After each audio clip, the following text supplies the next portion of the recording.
Hello everyone, I'm George from Ireland. So this video I'm going to be marking half a century since Bloody Sunday. So what was Bloody Sunday?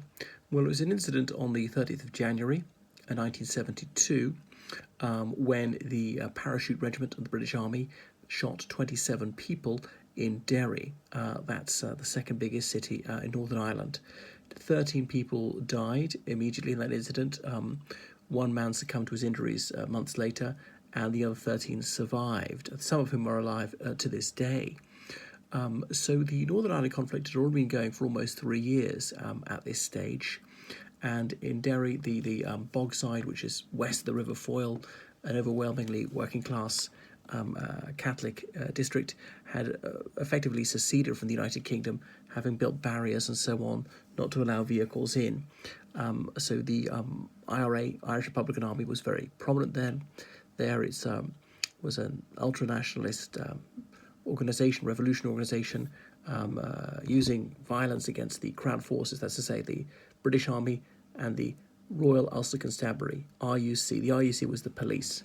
So, and there were people who were constitutional nationalists who wanted Northern Ireland to leave the UK, fuse with the Republic of Ireland and so on. People who wanted to reform within Northern Ireland. So the Unionist Party had run Northern Ireland since the partition of Ireland 50 years earlier. Anyway, so there've been months of tension, there've been months of low-level fighting in Derry. Rather few people had been killed in Derry up until this point. And there were almost daily riots, youths attacking the British Army, the parachute regiment in particular, throwing stones at them. So I'm not aware if any of the paras had been killed, but the parachute regiment was a spearhead force, and they were the wrong unit to have in this place because they had a reputation of being hyper-aggressive. Soldiers often make poor police officers. They've not been trained for that, to perceive the situations of battle.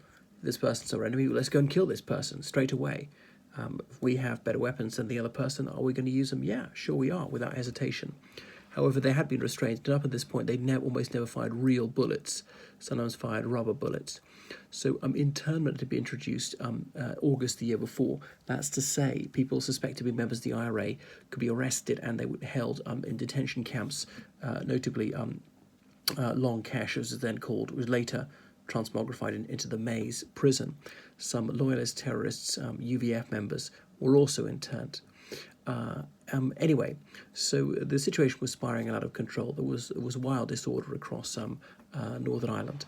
So the Unionist Prime Minister, Brian Faulkner, he'd ruled some days before Bloody Sunday there were to be no more demonstrations in that part of Northern Ireland. However, an anti-internment march went ahead anyway, with over 10,000 people participating, which was a very considerable percentage of Derry's population. Derry then having a population of under 100,000 people. And so anyway, that went ahead for about an hour, and then I think largely broke up. And some young men went to confront the Crown Forces. The British Army used to call them the Derry Young Hooligans, the DYH, and they were stoned almost daily. And they used to go outside the benefits office and arrest some young men they claimed that they'd recognised from throwing stones at them. I don't know if any soldiers have been killed by the stones, I don't think so, or even seriously injured, somewhat injured. Anyway, so then the anti-internment march had largely broke up. Some people were attacking these British soldiers. I know stones can and do kill. They can do other things. They can blind you or whatever. But I think the paras were fairly well protected, had those visors and helmets. I'm not sure about the rest of their bodies. This was customary event. However, it was just near 4 o'clock when some of the parachute regiments opened fire. I don't want to go into all the particulars of it. I don't know the exact breakdown, but over 100 bullets were fired by the soldiers, and the firing went on for well over 10 minutes. The British Army was reacting very tensely. I should say 2 days before, 2 RUC officers had been killed by the IRA. So perhaps why the Crown Forces were more jittery than usual and going to react more strongly. The whole thing has been exhaustively investigated. So many people across Ireland were furious, Irish nationalist communities around the world.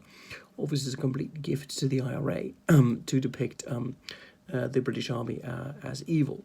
So they're all male, the people who were shot dead. 3 of them were 17 years old. Now, none of them had a weapon on them at the time. It was as later fallaciously asserted by some of the Paras that these guys had bombs on them, but that's not the true. Some of them weren't even involved in the demonstrations. One man who just happened to be walking past, who was shot dead. Now, one of them was in Fianna Éireann, the IRA youth wing. Well, that's not why he was killed. And one of them had been handling a bomb earlier in the day. But of the 14 people who were killed, 12 of them were not involved in the IRA at all. And I did hear someone from Great Britain try to make a justificatory statement saying, well, half of them would be IRA sympathisers, which is probably true, but it's not a death penalty offence to hold an opinion, including an extremely contentious opinion. So, and you can see some of the footage from in the immediate aftermath, where one of the army officers saying, "Oh yes, we killed some gunmen. We think we killed several of them," and so on.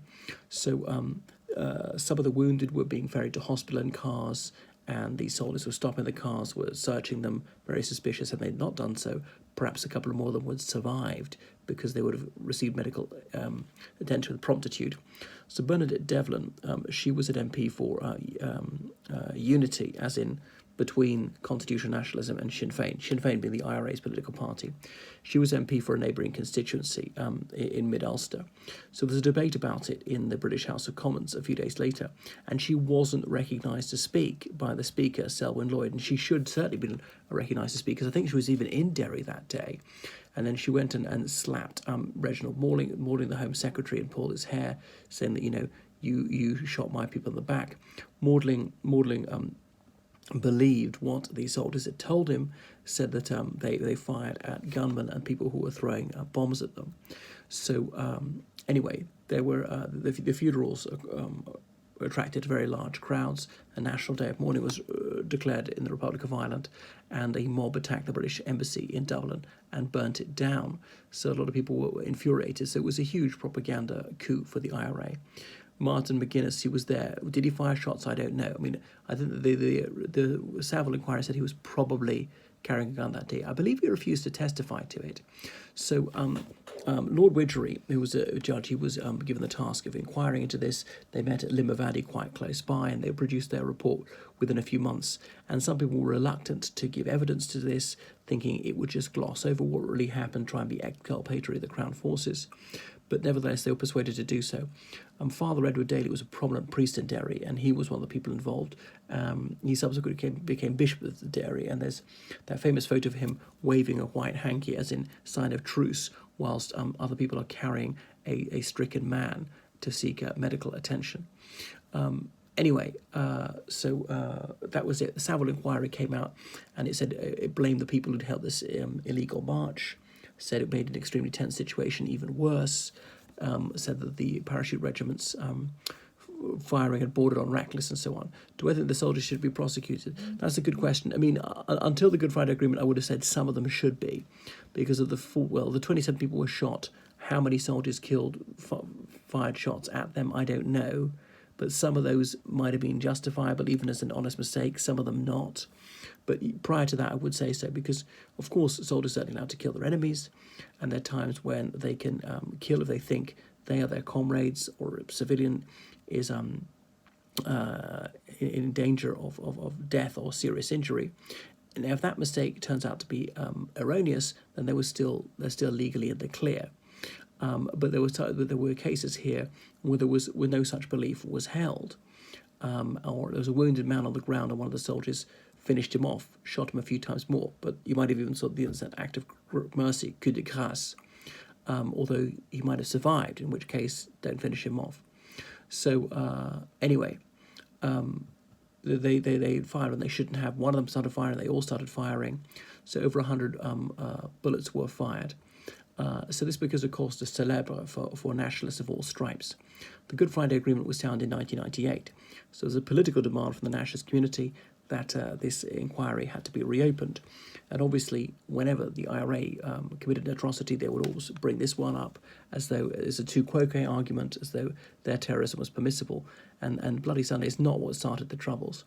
3,500 people were killed in the Troubles, and so the deaths on Bloody Sunday were, my goodness, whatever it is, about 3% of all the deaths and obviously they're regrettable. She shouldn't have been killed either. So various judges from around the world were brought in to sit on this. There was Lord Savile, was from the English and Welsh legal system, and Mike Jackson, who was a senior in the parachute regiment. He'd given certain testimony in 1972, but then he said things completely different after 1998. So the inquiry went on for 12 years, supposedly cost £800 million. So no incident which 14 people were killed has ever had such an expensive inquiry. So many of the hearings at the Guildhall in Derry, sometimes at other places like in London, some of the parachute regiments thought that they were going to thought they were at risk of assassination. So finally the report came out. It's really exhaustive. They looked at every photo, all the video imagery. They using computer modelling, they regenerated the layout of the streets in Derry in 1972, and they reached various conclusions. And I don't know all the particulars of that. It's extremely lengthy. I read the whole of Widgery, which in some ways is quite precise. But a lot of people dislike Widgery, said that Edward Heath, the Prime Minister at the time, he leant on Widgery to arrive at certain conclusions, saying, remember, we're fighting a propaganda as well as a military war, as in to make the powers seem not so bad. Why does Bloody Friday IRA not get so much money spent on the Bloody Sunday? Good question. I suppose because the Sinn Féin and the SDLP demanded this, it was part of the peace agreement, and so on, whereas Unionists have not put such a high priority on that. Really, it's part of the agenda of demonising the Crown Forces and trying to make them seem responsible for the troubles. Now, of course, there were a few scumbags who were in the Crown Forces, and that's true. I'm not particularly someone who warms to soldiers in general. So there have often been two very different views of what happened. There are, of course, some anti-Catholic bigots who think even more people should have been killed on Bloody Sunday and things like that. So you talk about it, Sunday, Bloody Sunday. There are films about it. I've seen some of them as well. So that's it. And there are often commemorations in London for this every year. It's a pity I did manage to go to one. So it's a very significant event in Irish history. Although there have been many incidents in which far more people have been killed. Is there anything else I should point out about it? Yeah. Well, I've been to the memorial where it happened near Free Derry Corner in the city of Londonderry. You can call it Derry. I don't really mind which name you call it. Yeah, that's it. And we now really finally know what happened. The UK Prime Minister, David Cameron, in 2015, very short after he became Prime Minister, when the Savile inquiry finally published its report, they showed it to the families of the victims and to the survivors, and then he gave a fulsome apology without reservation. So that was seen to finally bring closure, to satisfy the demands of the families of those slain in that incident. That's all. Toodaloo.